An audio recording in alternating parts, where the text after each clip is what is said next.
Clothes. Do clothes make a man or a woman? What do you think about that? What is your opinion about dressing up and looking good all the time? Or is it just a window dressing for those who need something to fulfill them?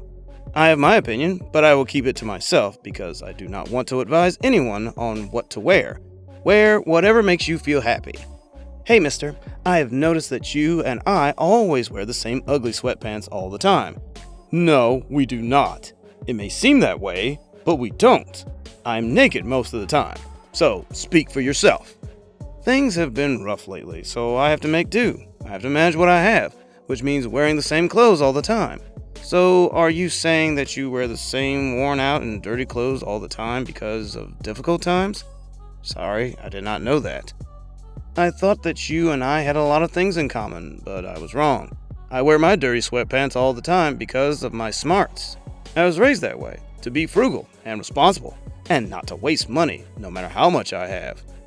I was raised to be self-confident and supportive of others, especially those in need, to think for myself, and do not let anybody define me. I remember once in grade school when one of the kids called me names and said I was ugly. I came home crying and told my parents, and my dad looked at me and said, "Are you ugly, son?" I said no, and he said, "That is your answer right there, son. Never let anybody define you." He said it is not what they say, but what you believe that matters. So, mister, you are beautiful if you believe who you are. It is not what you wear or what people call you. What defines you is who you feel you are. I am the type of person who doesn't really care about my outward appearance. Many times in high school, we talked about having a healthy self-image, and teachers would tell us not to listen to people who call us ugly or other types of names, which has stuck with me over the years. My parents are what you would call middle class. They are not rich, but very comfortable. I remember my parents giving my sister and me some clothes allowance to buy our clothes. They would say, "Here it is, $25 for you to buy clothes." Initially, I did not understand the reason behind that, but as I got older, I realized what they were doing.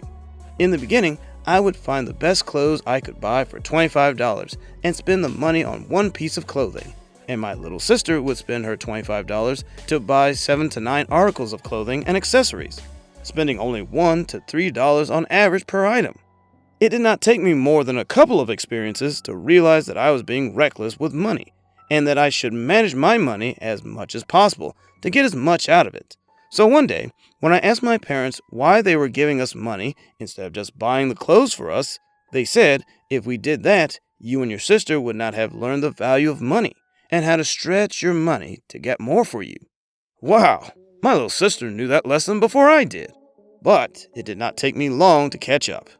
As time progressed, they stopped giving us money and asked us to save our money from a lemonade stand and other stuff we did around the house to get paid to pay for our clothes.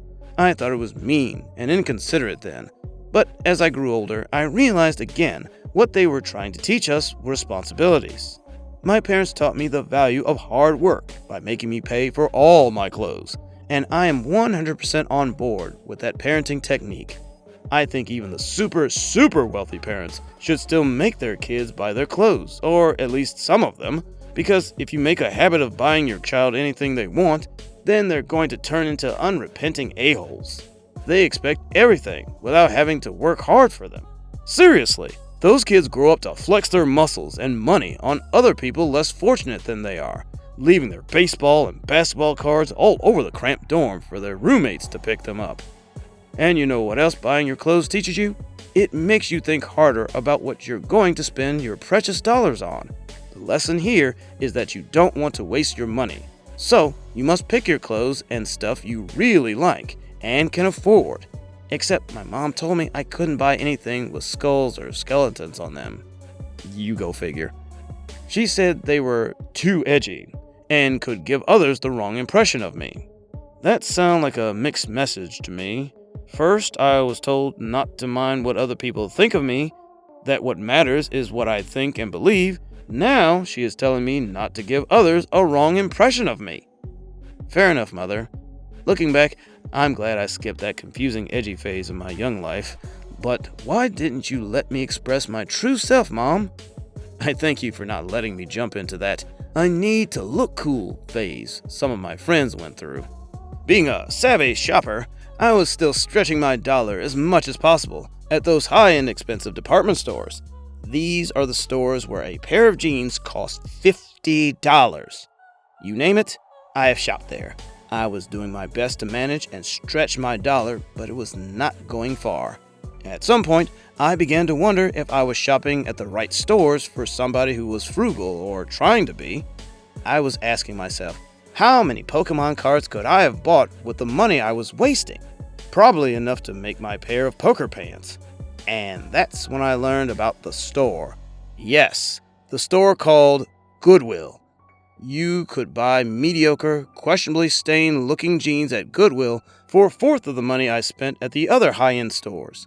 And since I had to buy all my clothes and was unemployed, I was at Goodwill every chance I could get, especially on Saturdays, for that can't-miss half-off deal.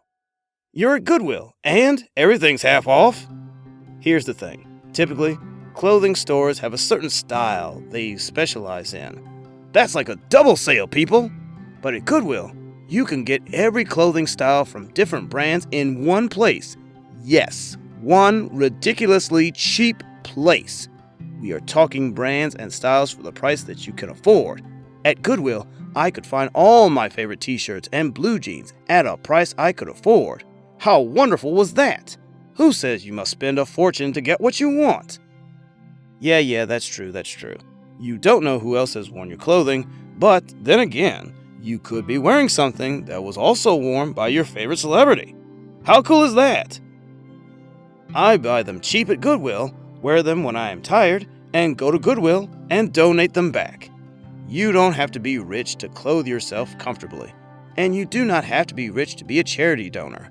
I was as a child. That shows you that it's not always about how much money you have. What matters is how you spend it. When you are wasting your money in those expensive department stores, what you're really doing is paying for the name brand, not the actual clothes you are wearing. What you wear should not define you. Even if someone is wearing old hand-me-downs or a really expensive name brand t-shirt, don't treat people differently because of their clothing. Don't do that. So I want to say again that this video's real moral is that you don't judge someone based on their clothing, and that goes for both sides. You can't think that someone is automatically cool for wearing super lovely clothes, and also don't think that someone is lame for wearing old hand-me-downs. Clothes do not make a man or a woman. Thank you, beautiful people, for watching. I appreciate you. Please don't forget to like, share, comment, and subscribe. I hope you liked the video. Please do not forget to like, subscribe, and hit the notification bell. Thank you.